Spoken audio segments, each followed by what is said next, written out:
अमावस्या राहु और केतु की कहानी। हिंदी में राहु और केतु की कहानी बहुत ही रोचक है और यह पौराणिक काल की समुद्र मंथन की कथा से जुड़ी हुई है। ये कहानी सिर्फ ग्रहों की नहीं बल्कि धोखे, बुद्धिमानी और ब्रह्मा की लीला की भी है।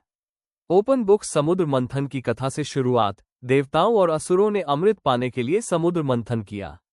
मंथन से कई रत्न और वस्तुएं निकली, जिनमें से अमृत सबसे अंतिम में निकला।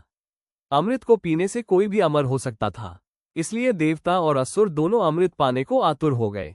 मोहिनी अवतार और राहु का छल। भगवान विष्णु ने मोहिनी नामक एक सुंदर स्त्री का रूप धारण किया ताकि वे अमृत को सिर्फ देवताओं को दे सके।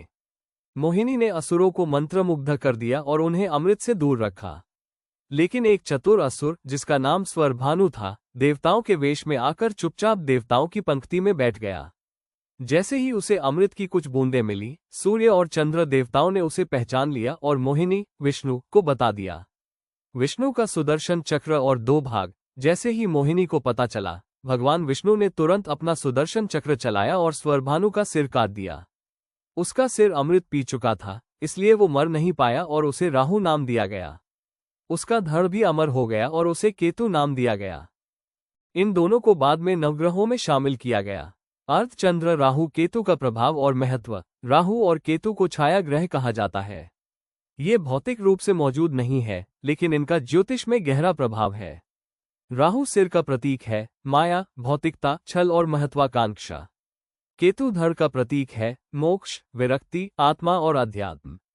हंसिया चांद ग्रहण की कथा। चूंकि राहु और केतु को सूर्य और चंद्र ने पहचान लिया था, इसलिए ये दोनों उनसे द्रोह, शत्रुता रखते हैं।